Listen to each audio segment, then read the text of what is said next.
Welcome back. This is Signature Morning on Signature TV. We're speaking now, switching gears to some other discussion that relates to women, the plight of widows in developing nation. I have a guest in the studio, Ambassador Kate Ododokwe-Izuorah, a humanitarian worker. Hi. Hello, good morning. I didn't get the name right? Yes. Ododokwe. Ododokwe? Yes, Izuorah Kate. Okay. All right. Sorry about that. You're welcome. Good to have you. Thank you. So we know that, when you talk about widows, it's really very difficult speaking from that point of view because of how vulnerable they become when the covering, goes away. And she's left with kids sometimes, and the painful part is the fact that sometimes the family in which she's married into tend to reject her in so many different ways. Ways like maybe stopping her from inheriting what the husband actually left behind, and even chasing her out of the house. So it becomes really difficult speaking about these things, and then you wonder really, our culture and tradition, are they really some things that we can change in this direction? Yeah, thank you very much. Of course, there are so many things that can be changed. Like you said, the widows, they face a lot of problems when they lose their husbands. Sometimes, in most cases, they bat the corpse of the husband and ask the woman to drink the water. Yes. Is that a practice across Nigeria or specific places? Well, in most places in Nigeria, especially the Igbo land. Igbo land? Yes. But why do they do that? Well, to them, they believe that it's the woman, that the wife killed the husband. Does it happen in places where they feel the wife killed the husband, or when the man dies, in some places, even though this practice happened, they tend to leave it because they feel that the woman didn't kill the husband? Well, yeah, in most cases is when they feel that the woman killed the husband. Then in some cases is where it's part of their tradition. Yes. But is it the same thing if the woman dies? It's not the same when the woman dies. As a matter of fact, I've not seen or heard where a man was asked to drink the water from the. In fact, they don't even bat the woman, not to talk of asking the man to drink the water from the from the bathing of the woman's body. So, and in most cases, they will believe that when they ask the woman to drink the water, that if her hands are soiled, as in if she was the one that killed the husband, that definitely she will die. But when, in most cases, if something happens to the woman, definitely someone that drank a dirty water must be, must have some, contaminations, and somehow she happens to die. They will not believe that she killed the husband, which is wrong. So these are one of the things that widows pass through in so many places. And both the government and the communities, the chiefs, the kings, are supposed to look into this particular issue because it's really, really devastating. I don't know. Where did that tradition come from? I mean, sometimes when you look through this culture and tradition, you tend to think, even now, like, how did we get to follow these traditions? Is it that these things was just thrown at us to believe that this is actually the ways and manner that our forefathers did it, and so we should do it? Do you think that some of this tradition and culture should be abolished and should be said to be abolished, in these modern times? Yeah, of course, that's supposed to be abolished because it's barbaric. It's very, very, very bad. Because you can imagine when someone drinks a dirty water from the tap, the damage it causes to the body, not to talk of when someone drinks the water that was used, that chemicals were used to, that's a corpse, not even a human being, someone who is dead. You can imagine the kind of damages it does in somebody's body. And the funniest part is that, in some communities, it's not actually the Igwe or the chiefs there that, make sure that this kind of thing happens. Even the women, the Umuadas, who are supposed to speak for the widows, most times are the ones that carry it on top of their heads to make sure that a woman is is being maltreated because the husband died, which is wrong. So these kind of practices are supposed to be abolished completely. Do you think that there's some sort of role that the man should be able to play, even while he's alive, before the death? Because again, sometimes the reasons why some persons would believe that the woman must have killed the husband is probably because of how the adults lived. Maybe in the community, there's always an altercation. There's always fighting going on. And so when someone dies, it will look like maybe you are the one that killed the person. Do you think that there's a role to play by husbands and wives while they're alive, at least? There's this role that must be played in such a way that when something happens, the hands are not being pointed towards some people. I also know that there are men who have lost their wives and they've also been accused of the ones who killed the wives. Well, somehow there are roles they should play by, trying to be understanding within themselves and live in peace within themselves. But then, I'm a widow as well. Okay. I lost my husband at a very young age, and I know what I passed through as a widow, irrespective of how I lived with my husband. Oh, wow. Sometimes we can live happily with your husband, but then the people around you are still not happy. Yes, of course, it do happen. As in, maybe from your husband's family, even when they see that both of you are happy together, they're still not happy because maybe out of jealousy or envy, I don't know.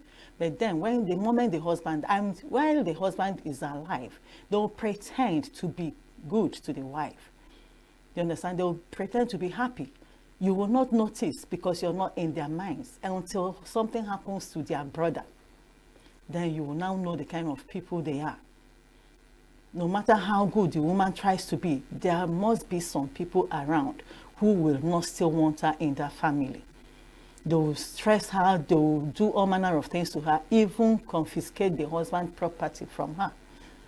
And in most cases, they will, or some cases rather, they will want to take the children from them. So no matter how nice or how well or how happy a man and a woman might be, everything depends on the family or the community and their tradition. Because there are some traditions that believe that when a man dies, that the woman is not supposed to inherit the husband's property.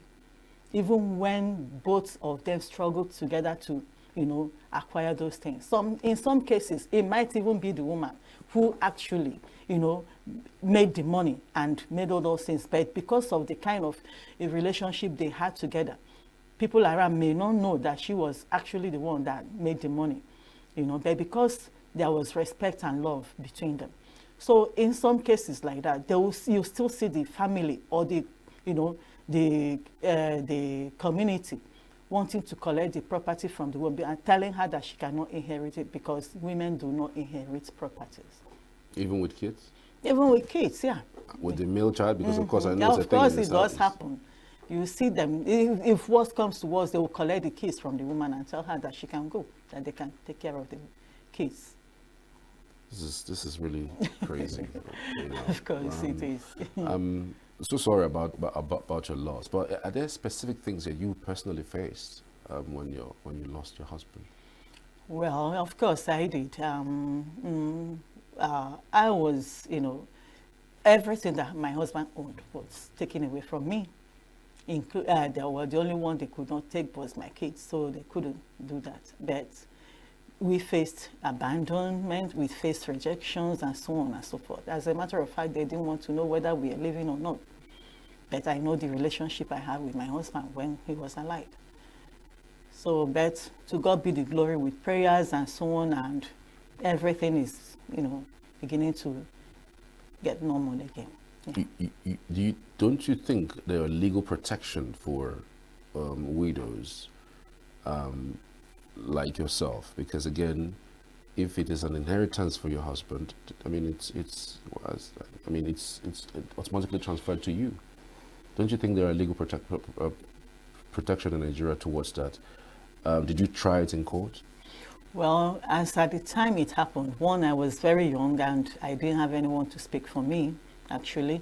And though I didn't press further, because if it was now, I would have known what to do. But then I didn't know what to do, and I didn't know whom to meet. But now we do have legal practitioners, NGOs who fight against such. Like in my NGO, we fight against such things, such malpractices. You know, the NGOs, they go for sensitizations. Anybody, any woman, any widow that is facing such crisis, you know, have the right to fight for herself, to involve the legal practitioners to speak for them. So why do you think you cannot go back to, you know, trying that in court? Well, I mean myself, Yeah, for myself. Yes, I mean, you said you lost the property. I mean, Yeah. That's what, like I said before you asked the question, that by the grace of God, after everything, you know, with prayers, I was able to overcome. And those same family of my husband, late husband, you know, now we have a good rapport relationship with them, and things are getting on well now. Okay. Yeah. Nice. Really sad. But do you think the religious organization have a role to play in either challenging these norms against widows or even exacerbating it? Do you think the religious institution have any role to play? Because again, there are critical aspects of our lives.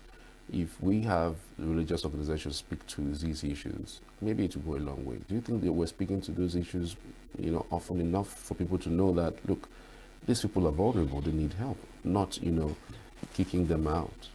Well, to the best of my knowledge, I don't think they are doing that, because if they're actually doing that, it will really, like they say, charity begins at home.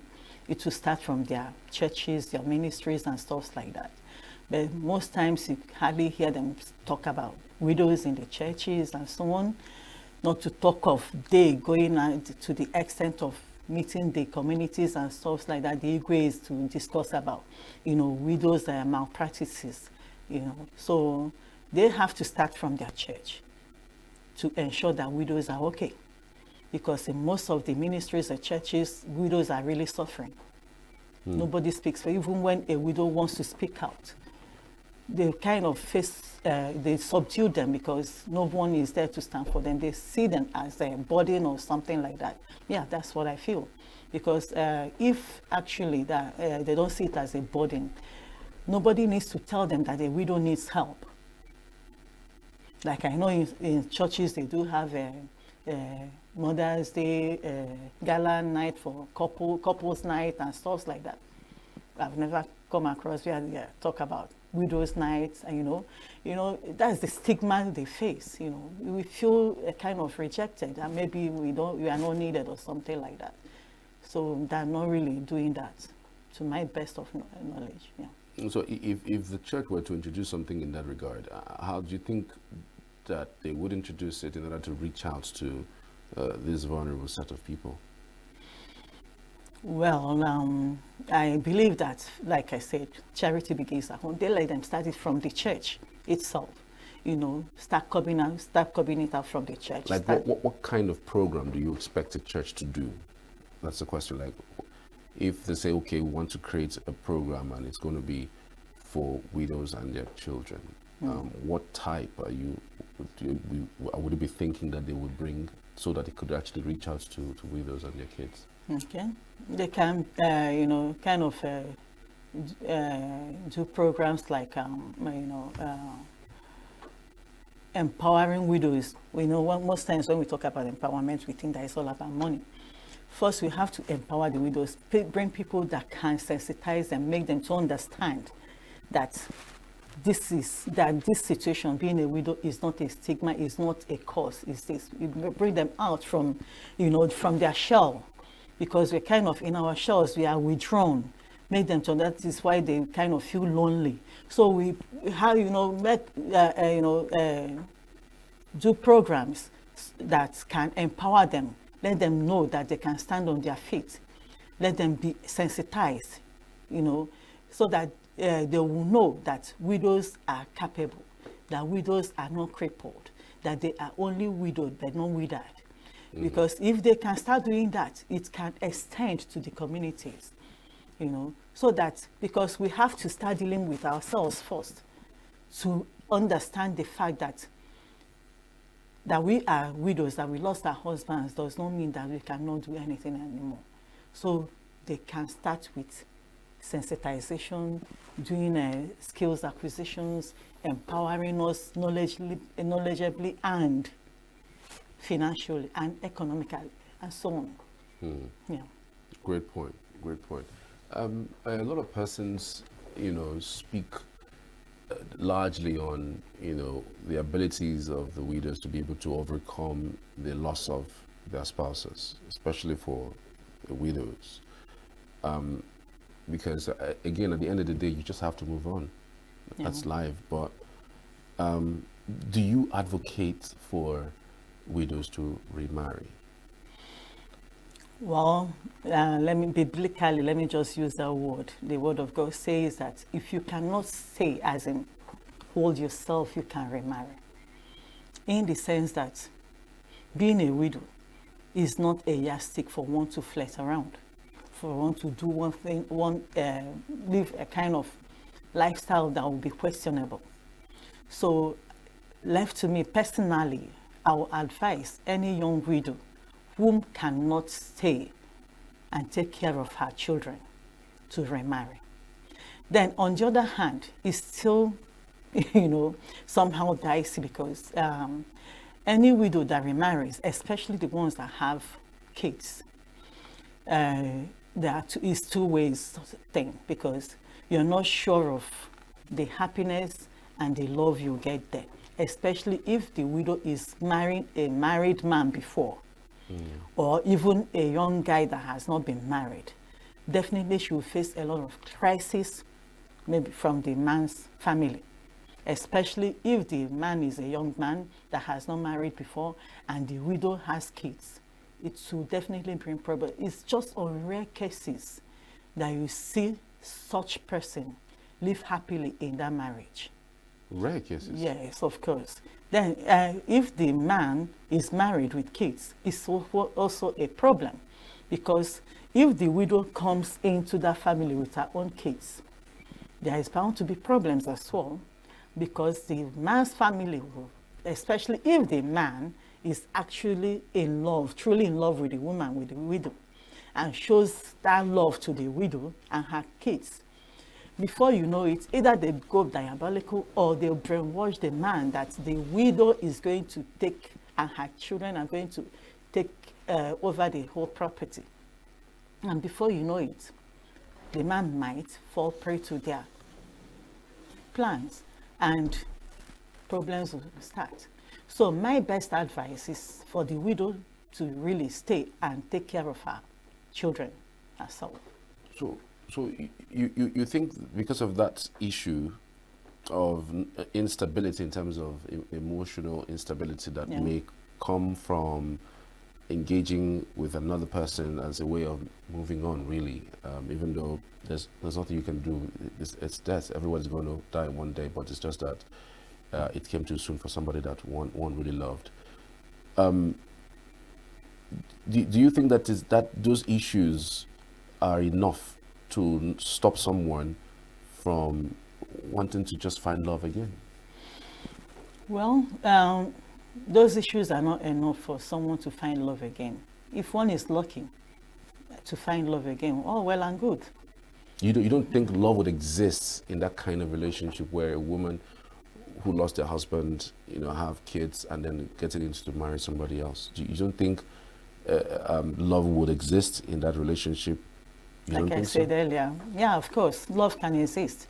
And I said earlier that the man can still truly love the woman, and the woman will love the man. You spoke about the complications so much more. Yeah. Now, you think that the complications will be too much for someone to handle?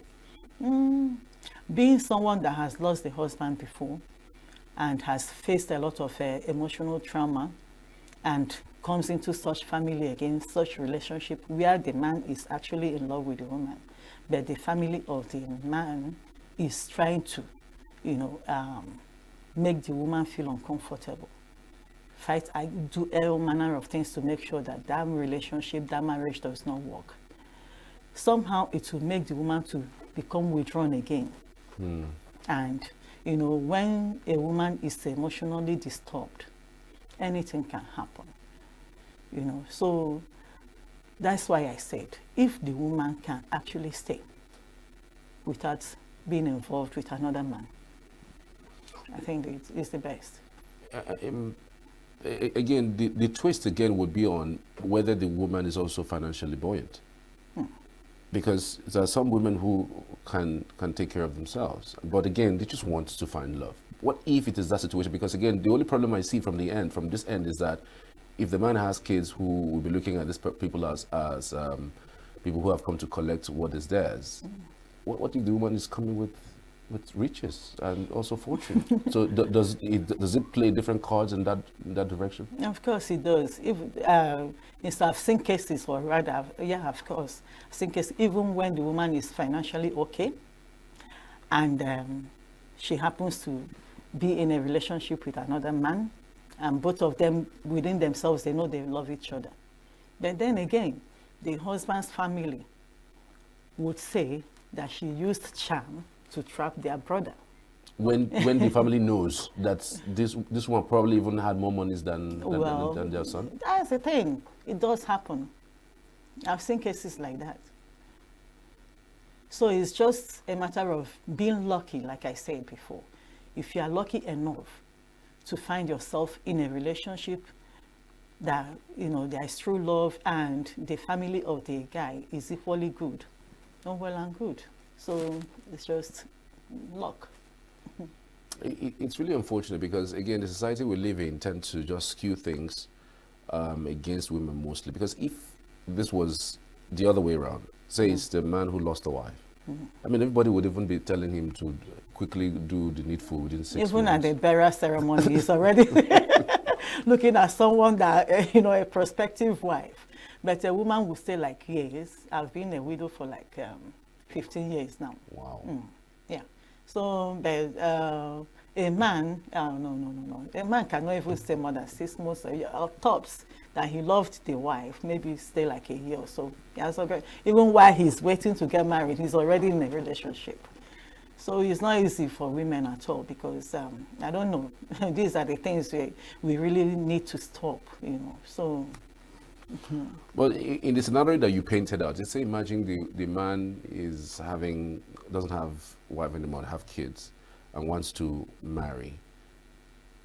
Does it also play a different role with the story you told, that the problem might just be that the family of the man might be an issue because she's coming with kids? Yeah. Sorry, I didn't get your question. Like I said, that if we're to flip the coin a little bit, the man is the one looking for wife. He had lost his wife and he had kids. Do you think it changes anything when another woman comes in? Well, somehow it does, because definitely, okay, the man might be looking for an understanding wife, a loving wife, a caring wife, irrespective of whether she's a widow or not, or whether she has kids or not. And his motive is just someone that will love him, take care of him and his children. And he doesn't know the plans of his own family. So it still boils down to that, because when a man is coming into, when a woman is coming into a man's life, he's not coming into that family to just marry the man. Of course, the family of the man is there. So all these things are still going to be put into consideration, because the man might see the woman with kids and love the woman, and the woman will love the man. But then, even if it's not all the members of the man's family, someone there might be against it, might want the brother to marry someone who is single without kids. So it does happen. How much of empowerment do you think that women should have, especially in times like this? Because most of those things actually boil down to having your own money, like having some sort of skill that you can sell to, to first of all empower yourself to the extent that you are sure that you go into a man's life, you're not practically looking at what he's going to give you, you're practically trying to, give. Do you think that is important in today's relationship? Yeah, you said how much empowerment can one give to widows, right? Yeah. Yeah. Well, when we talk about empowerment, like I said it before now, that empowerment is not all about the financial years. There are still widows who can take care of themselves, who have the money, but they are emotionally down. So when we talk about empowering widows, we talk about both the financial aspect and the emotional aspect. And we have experts on that particular area who can talk them out from their shell, from their emotions, being emotionally distressed. Then we have the financial aspect of it, which is most important, because when they, both are important, because if the heart is not stable, if the mind is not stable, you cannot be able to take care of your business. So you have to be emotionally stable to be able to learn skills and acquisitions, or even do your business or work. So we need both the financial aspect of the empowerment and the emotional aspect. There are people who know how to, psychologists who know how to talk people out of their emotions.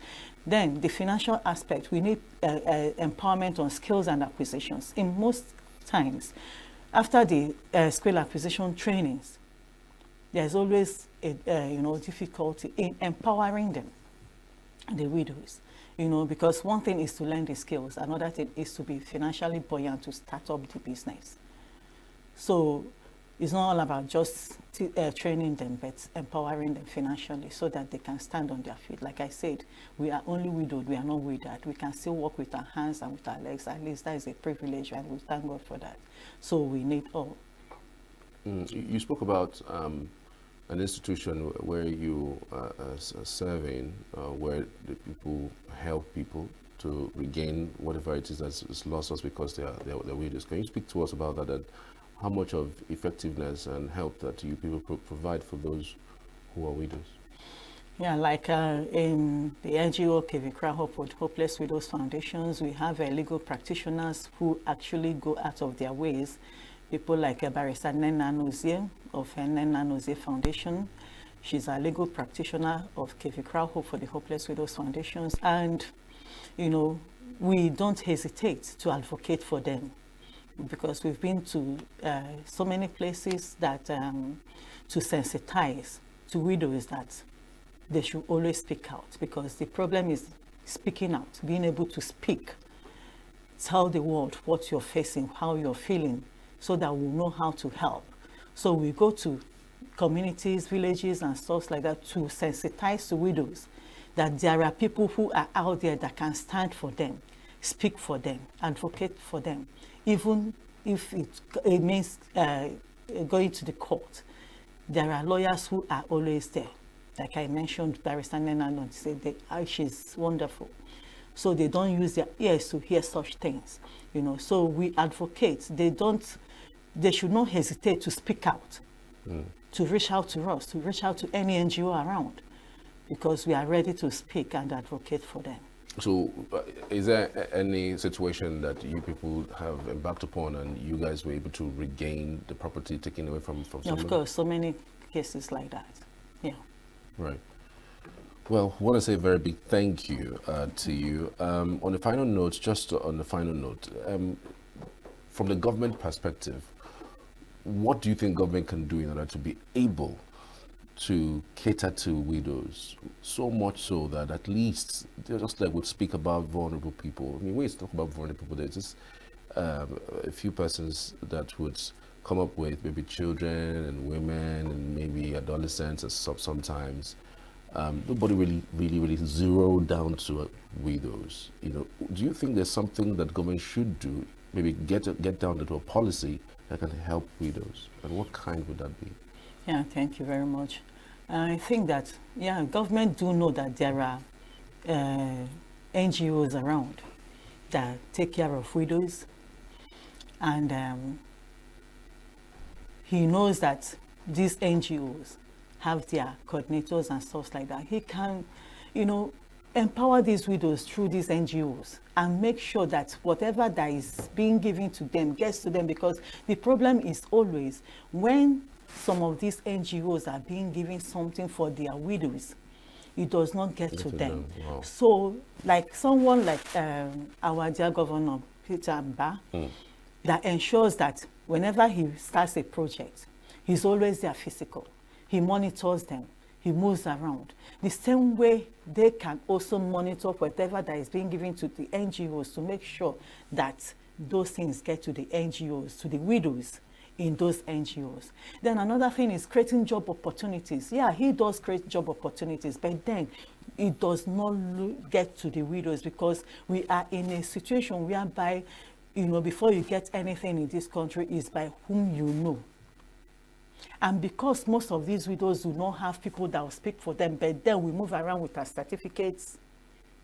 It's not that we don't have anything up here. We do have a lot of things up here. We have our certificates, most of us, but then there is no job opportunity because when those opportunities comes, it's by whom you know, not by merit.